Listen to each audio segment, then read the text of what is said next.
Assalamualaikum warahmatullahi wabarakatuh. Halo rebahan klub yang istiqomah, gimana kabarnya sekarang? Wifi masih aman? Oke, kali ini saya akan melanjutkan review mega klasik Indonesia, yaitu film Karmapala season 1 yang berjudul Ramayana pada episode kelima.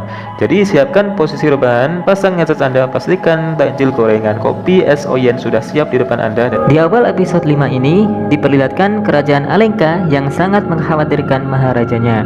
Kumbakarna yang asik tidur tiba-tiba kaget mendengar 27 resi telah dipenjarakan oleh kakaknya Rahwana dan 3 resi dieksekusi karena tidak mau membacakan mantra untuk menyembuhkan Maharaja Rahwana.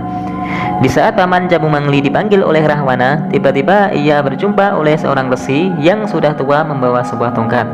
Kakek tersebut memberanikan diri ingin bertemu Maharaja Rahwana untuk menyembuhkan penyakitnya, dan kakek resi tersebut juga mengaku bahwa ia bisa menyembuhkan segala penyakit. Kubakarna yang berusaha menasihati kakaknya untuk membebaskan semua resi berujung gagal dan diusir oleh Rahwana.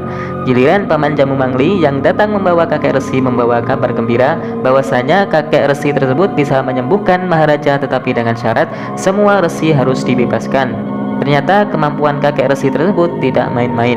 Dengan mantranya, penyakit yang diderita Maharaja Rahwana langsung hilang seketika.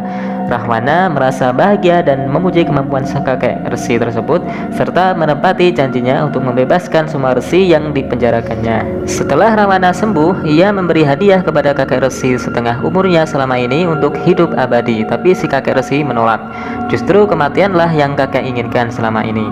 Dengan argumen aneh dan tipu daya yang kakek ungkapkan, Rahwana menjadi semakin curiga bahwa kakek resi tersebut bukan manusia biasa. Dan faktanya, si kakek resi tersebut terbongkar penyamarannya, yang sebenarnya adalah dewata dari langit. Sontak perkelahian antara keduanya terjadi.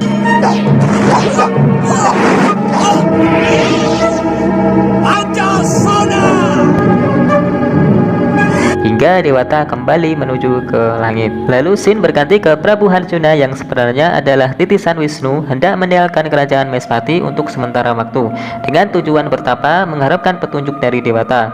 Selagi Prabu Harjuna tidak ada di kerajaan, roda pemerintahan akan diserahkan kepada Patih Suwanda serta mempersiapkan bala tentaranya untuk melindungi permaisuri Prabu, yaitu Dewi Citrawati, yang tak lain adalah titisan dari Dewi Widowati beserta kerajaannya. Serta di samping itu, kekhawatiran Dewi Citrawati sangat mengganggu hatinya di saat ditinggalkan oleh sang Prabu Harjuna. Di saat Dewi Citrawati yang dikawal Patih Suwanda beserta tentaranya kembali ke Maespati, Rahwana menyusup dan menyamar untuk memata-matai Dewi Citrawati yang bertujuan menculik permaisuri Prabu Harjuna untuk dijadikan permaisurinya di Alengka Dirja. Di saat aksi penculikan permaisuri Dewi Citrawati, Rahwana hampir berhasil. Tiba-tiba datang Patih Suwanda untuk mengagalkan aksinya.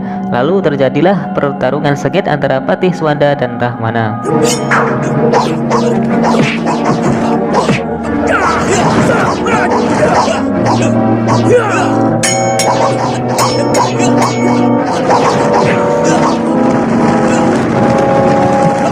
Pertarungan tersebut tidak seimbang. Kekuatan Patih Suwanda tidak bisa mengimbangi kesaktian Maharaja Rahwana yang berujung kekalahan yang dialami oleh Patih Suwanda. Rahwana terus mengejar Dewi Citrawati sampai ke hutan dan akhirnya berhasil ditemukan lalu dibawa secara paksa oleh Rahwana. Tetapi teriakan Dewi Citrawati terdengar oleh Prabu Harjuna saat di pertapaan. Ketika Rahwana terbang menculik Dewi Citrawati, sontak Prabu Harjuna berhasil menggagalkannya dengan berubah menjadi manusia raksasa. Lalu terlibatlah pertarungan antara dua raja yang sama-sama mempunyai kesaktian mandraguna.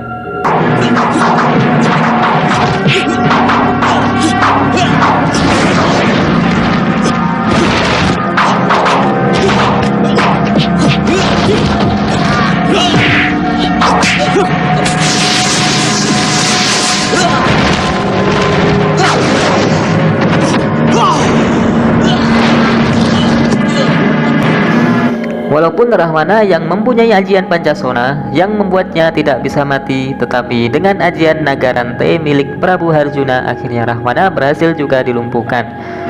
Pancasona!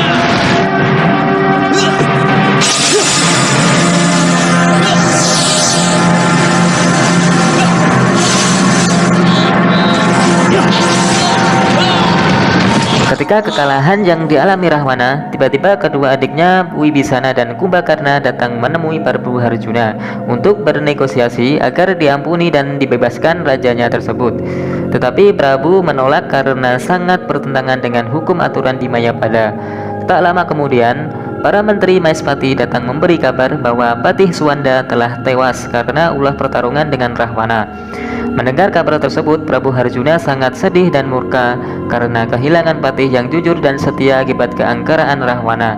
Sontak Prabu Harjuna menyuruh kedua adik Rahwana pulang ke asalnya, lalu menahan Rahwana di Maespati, hingga para rakyat serta raja-raja yang sudah diluluh lantahkan kerajaannya menjadi murka bertemu Rahwana yang telah tertangkap. Mendengar kakaknya ditangkap, Sarpakenaka berencana diam-diam menyelamatkan kakaknya di Maespati dengan meminta bantuan kakeknya, tetapi sang kakek menolak permintaan cucunya karena Rahwana memang pantas menerima hukuman atas dosanya.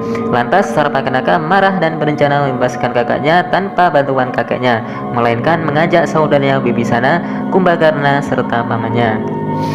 Pada malam harinya, dimulailah aksi Sarpakenaka beserta saudaranya.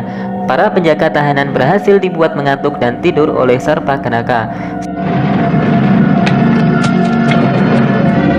Sontak mereka mencoba membebaskan Rahwana, tetapi justru tersengat tangannya saat memegang jeruji yang sudah diberi ajian Wajramaya oleh Prabu Harjuna. Pada akhirnya mereka tidak mampu membebaskan Rahwana dan terpaksa pulang dengan sia-sia. Lalu film bersambung.